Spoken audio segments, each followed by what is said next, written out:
C'est le moment d'écouter Champ d'action. C'est juste pour savoir, vous venez de faire vos courses chez Colruyt, est-ce que vous savez pourquoi nous on est là aujourd'hui? Non, aucune idée. Vous venez d'où en fait? Alors nous on vient d'un réseau d'organisations paysannes. Oui. Et aujourd'hui on lutte, on manifeste plutôt parce que Colruyt en fait a une politique de rachat des terres. Champ d'action, le podcast qui défriche l'agriculture. Épisode 9. Colruyt aussi accapare des terres. Alors même que l'on parle de plus en plus d'agriculture familiale et de souveraineté des cultivateurs et cultivatrices sur les territoires, les terres cultivables restent très alléchantes pour le secteur de l'industrie alimentaire. Aujourd'hui, nous allons nous pencher sur ce phénomène d'accaparement des terres en Belgique et tenter de souligner les problèmes qu'il pose, pour qui et comment pourrions-nous agir contre. Les témoignages de ce podcast ont été recueillis lors d'une mobilisation contre la chaîne de supermarchés Colruyt, qui met en place de grands projets fonciers d'acquisition de terres agricoles afin de faire produire les agriculteurs et agricultrices pour ses propres besoins. On parle ici d'intégration verticale. Damien de l'ONG Quinoa nous explique de quoi il s'agit. L'intégration verticale, ça se passe quand une entité économique, une entreprise comme Colruyt par exemple, essaye de contrôler tous les maillons de la chaîne. Donc là, c'est un groupe de distribution. Et donc ça veut dire que dans ce cas-ci, qu'ils vont aussi essayer de contrôler la production d'aliments en plus de la distribution. Et puis ils pourraient encore vouloir étendre leur emprise sur d'autres maillons de la chaîne. Je ne sais pas moi, on pourrait imaginer des restaurants Colruyt ou autres. Je n'ai pas envie de leur donner une mauvaise idée. Mais le danger avec ça évidemment, c'est qu'ils ont un pouvoir total sur les différents maillons de la chaîne. Et que s'ils décident d'avoir des pratiques mauvaises, comme c'est le cas maintenant, c'est-à-dire de diffuser de l'agro-industrie plutôt que de l'agriculture familiale et agroécologique, eh bien, ça se passe à toutes les échelles en même temps. En effet, une des solutions pour sécuriser une production continue pour les grandes chaînes alimentaires est d'acquérir directement les terres qui produisent les denrées. Ça fait que dans un système alimentaire, ils ont un pouvoir qui est déjà énorme. C'est déjà l'acteur en puissance. En achetant ces terres agricoles, eh bien, ils affaiblissent les agriculteurs qui voudraient aussi acquérir de la terre parce qu'un acteur comme Colruyt a tellement d'argent qu'il peut se permettre de donner 2-3 fois le prix d'une terre agricole, ce que jamais un jeune ou une jeune ne pourra se payer. Il y a aussi le type de contrat qu'ils vont faire avec les agriculteurs qui les affaiblissent parce que ce sont des contrats précaires avec peu de sécurité sur le long terme. Donc vraiment, acheter de la terre par un acteur de la grande distribution, c'est promouvoir ce modèle d'agriculture industrielle pour détricoter l'agriculture familiale. Je suis là pour défendre le droit et l'accès à la terre, évidemment. C'est un peu tabou de toucher à la libre circulation des capitaux dans une logique libérale et capitaliste. C'est toujours le marché va très bien faire les choses. Emmanuel et Louis, membres du mouvement d'action paysanne. Or, force est de constater que le marché ne fait pas bien les choses. C'est une absurdité grandissante depuis très longtemps, car la terre n'appartient à personne, même pas aux paysans, je veux dire. La concentration foncière devient de plus en plus importante, la reprise des fermes devient impossible, les jeunes paysans ne peuvent plus acheter des terres, il faudrait pour acheter, la moyenne agricole wallonne est de 67 hectares par exploitation. Mais si vous faites 50 000 fois 67 hectares, vous arrivez à des millions d'euros. Quelqu'un qui voudrait se lancer ne pourrait pas avoir des millions d'euros pour se lancer. Donc il ne reste que plus une petite fraction d'agriculteurs héréditaires et qui se débarrassent de leur terre aussi avec les conflits de succession. La terre n'est pas une marchandise, c'est quelque chose qu'on produit, c'est quelque chose quand on l'a consommé qu'on peut remplacer. Et la terre, on ne peut pas la remplacer, donc elle est vraiment un bien commun. Il faut vraiment la chérir et la voir comme ça. Avec l'idée de commun, est évoquée la nécessité de faire de la protection des terres face à l'accaparement industriel une lutte commune internationale.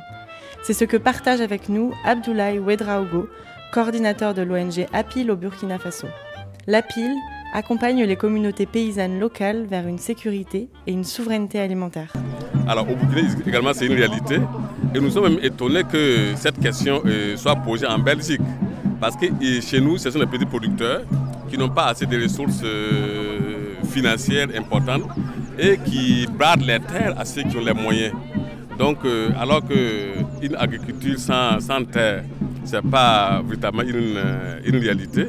Et nous sommes là pour effectivement dire qu'effectivement, la solidarité mondiale avec les paysans, c'est la solution pour l'accaparement des terres. Nous pensons que les efforts qui seront faits au niveau mondial pour soutenir en fait les paysans restent la solution.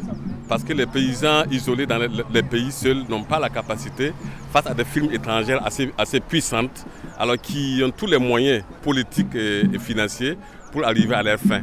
Donc pour nous, c'est la solidarité entre les peuples qui peut effectivement être la solution. Vous écoutez Champ d'action. Épisode 9. Colruyt aussi accapare des terres. L'accaparement des terres agricoles par des firmes locales en Belgique avec Colruyt ou bien par des firmes étrangères au Burkina Faso, comme l'indique Abdoulaye, c'est le même combat. Mais alors, comment mieux protéger ces terres ? Qu'est-ce qui pourrait être fait pour mieux réguler ces acquisitions foncières ? Lors de la mobilisation, Emmanuel, qui participe à la réflexion sur la régulation des terres paysannes, nous explique que selon lui, le gouvernement a tout à fait la possibilité de mettre en place des organismes de régulation foncière. Cela pour limiter les concentrations d'acquisition de terres. Par certains groupes puissants, que ce soit dans le cadre d'une spéculation foncière, de trusts, de holding, ou d'acteurs étrangers, ou d'acteurs tout simplement qui ont déjà beaucoup de terres. Il est évident que c'est une possibilité qu'a la région wallonne de bloquer l'achat de terres par n'importe quel acteur. Mais en attendant, qu'est-il possible de faire ? Françoise de la coopérative Terre en Vue nous explique ce qu'ils font. Terre en Vue a été créée il y a 10 ans et donc on fête cette année nos 10 ans et on se rend compte combien notre enjeu est vraiment et notre combat est vraiment plus d'actualité que jamais. Donc notre objectif est de vraiment favoriser l'accès à la terre pour les paysans et les paysannes et de les soutenir dans leur capacité à accéder à cette terre. Et donc en fait ce qu'on constate c'est que le prix est beaucoup trop élevé et bloque une capacité d'investissement de l'agriculteur. Et on s'est dit vraiment la terre est une chose trop importante que pour laisser l'agriculteur tout seul dans ce combat ou dans cet investissement. Et donc l'enjeu c'est de soutenir l'agriculteur, d'acheter pour lui au sein d'une coopérative qui est la coopérative Terre en Vue, ensemble avec des citoyens une terre et de la mettre à disposition avec un bail de carrière, avec un contrat pour toute sa carrière à l'agriculteur pour la production d'une agriculture d'aliments nourriciers bien sûr et en agroécologie. Par exemple typiquement avec Landgenoten en Flandre, on a vraiment fait un travail, une étude juridique sur comment les pouvoirs publics peuvent contractualiser avec les agriculteurs en fonction des types de projets qu'ils font. Et Terre de Liens nous aide beaucoup, par exemple dans le travail avec les terres publiques ou avec les municipalités en France, on fait vraiment des échanges de savoir. Il y a aussi un autre gros chantier où Terre de Liens nous aide beaucoup, c'est sur la transmission des fermes.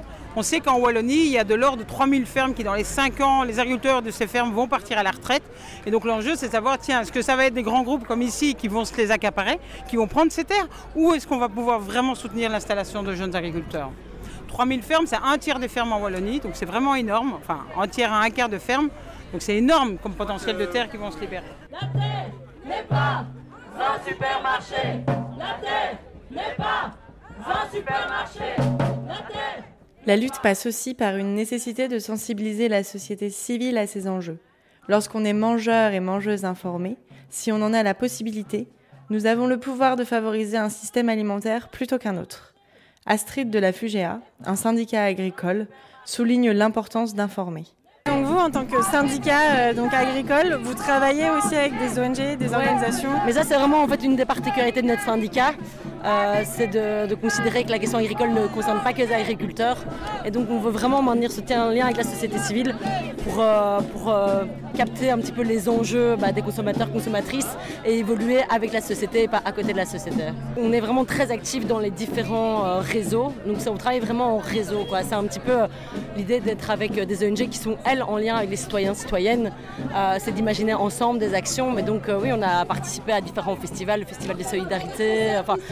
On a eu pas mal d'opportunités où la FGS s'alliait avec les ONG pour faire remonter les enjeux du monde agricole. Et c'est aussi d'essayer d'améliorer la compréhension entre le monde rural et le monde urbain où il y a vraiment une fracture et on essaye de combler ce fossé. Des solutions, il y en a. Ce qu'il faut aussi, ce sont des volontés politiques et des encadrements de régulation solides en faveur de l'agriculture paysanne. Pour que l'agriculture ne devienne pas simplement une branche industrielle comme une autre, mais qu'elle puisse continuer à nourrir durablement et à faire vivre des gens qui ont choisi cette activité comme métier.